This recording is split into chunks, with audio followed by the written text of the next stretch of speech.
Howdy! Today I'm going to introduce you to Gramps, who is my 486DX33. Fairly old, hold on to it, it's good for old gaming. Just reboot it in a minute and see as it goes through its boot up. I have the staples of all my machines that are older than, well, just older. Norton, Vet Antivirus, all the goodies.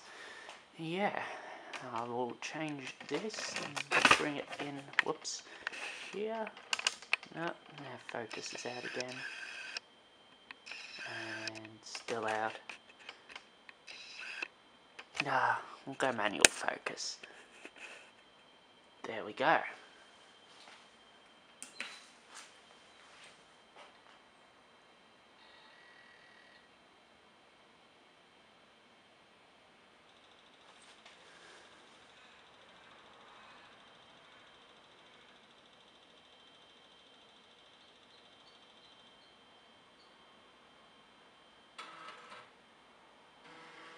Now, for those who know their Base 2 math, will probably notice that older machines don't quite count out an entirety of a Base 2 number. So this has 8 megabytes of RAM, which should read 8192K when it boots, but it only reads 7808.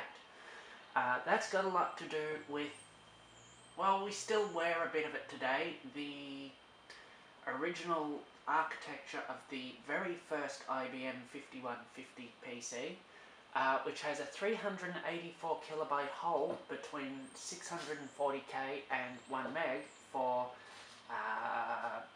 just card ROMs, so video BIOS, network cards, anything you put in, plus system BIOS and basic ROM.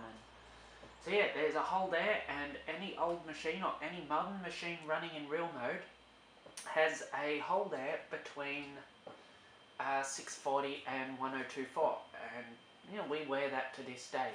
Even though there's more memory now, it's unavoidable.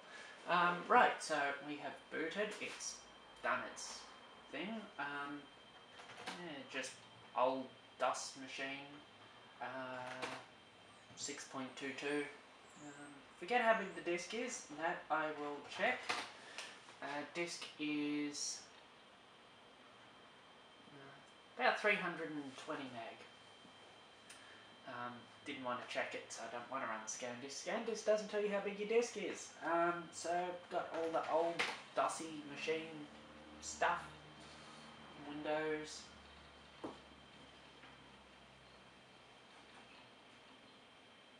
Just let the monitor have its hissy fit.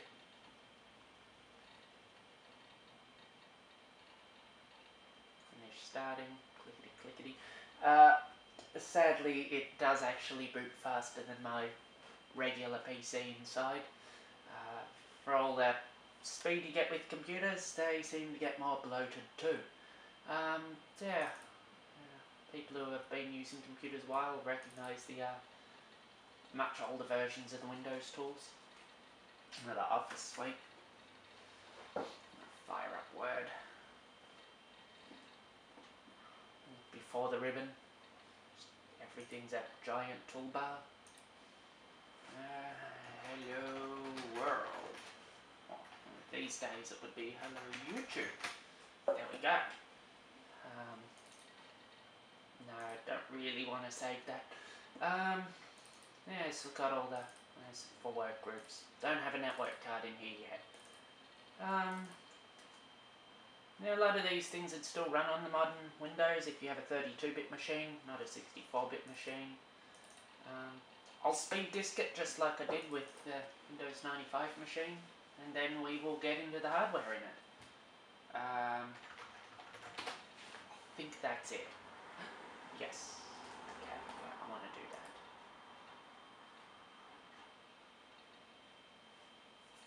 I try to speed disk it every few weeks when I use it, just to keep the clutter off the disk and keep it all nice and ordered. One of the wonderful things with speed disk over defrag is it will rearrange all your files and directories into a nice neat order. It's not quite as elegant as, say, modern Windows, right-click, sort by. It's a much longer process than sort by. Except I do it so regularly, it's actually fairly quick. Always good with the older machines to keep them well maintained. You maintain it well, it'll basically last forever. I am planning to upgrade the disc in this at some point to something a little bit bigger, so I can put some more old DOS games on it. Just wait for this to do its rather large amount of rearranging here.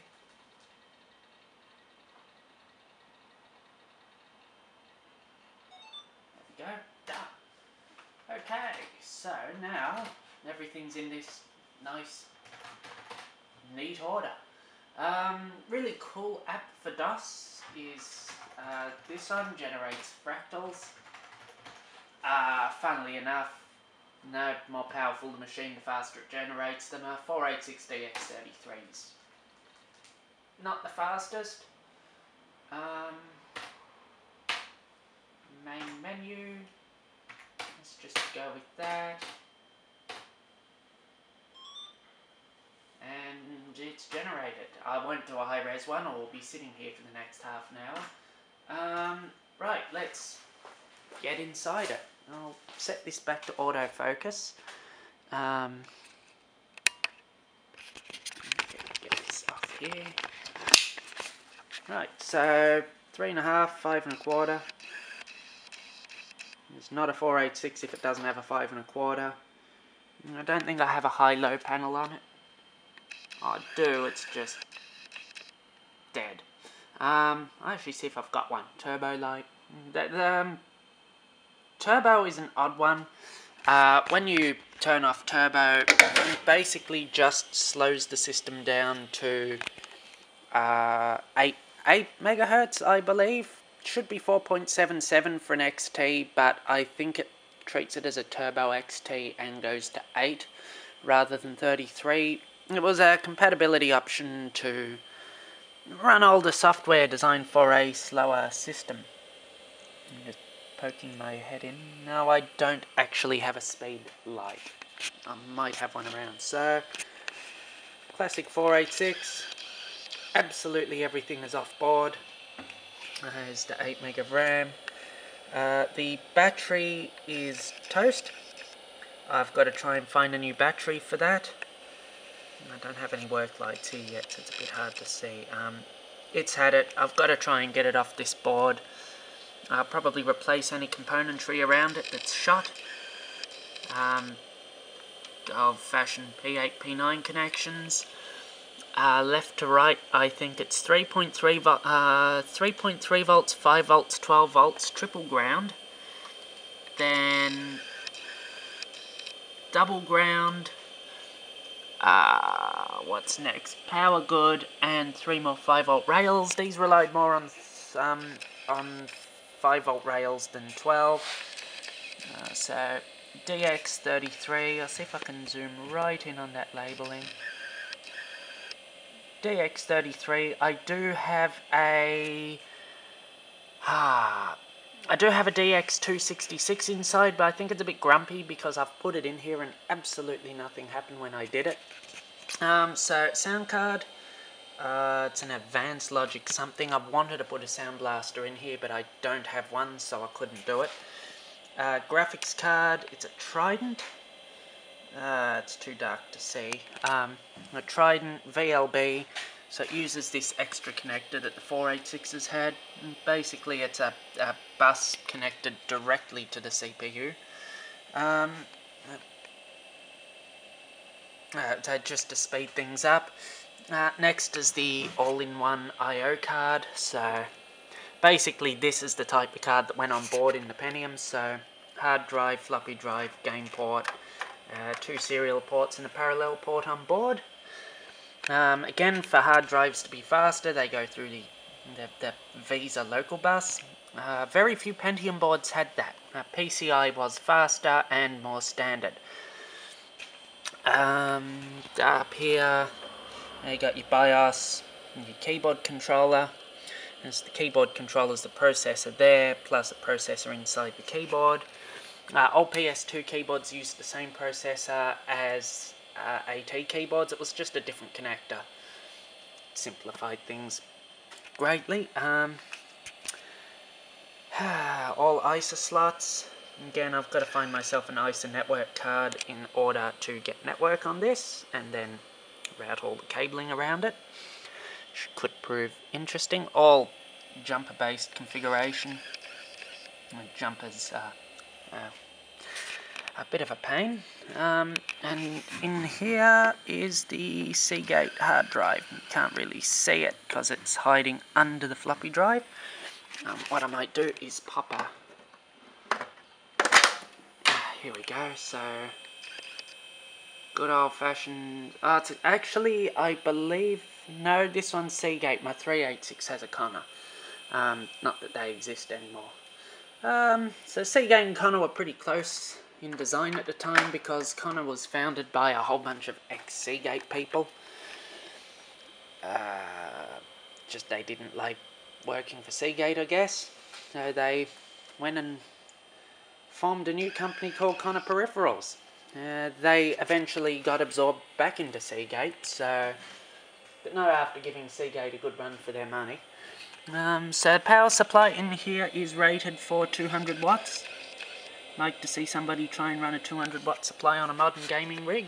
I think bang is the ultimate outcome of that one. So yeah, it still has a little bit of work. Need to find a sound blaster for it to replace this thing.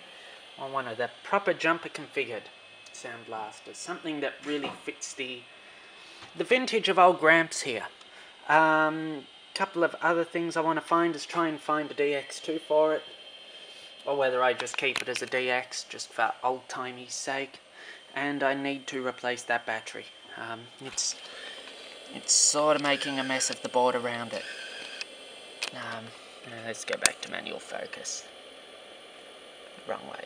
So yeah, it's making a small mess of the board around it, just because of... Oh, I'm at a focus limit, that's why. Just because of the corrosion coming off the battery, so I have to desolder that, clean up the keyboard connector, and clean up all around the components, and try and find another one of these batteries, which is surprisingly difficult these days. Yeah. Thanks for watching.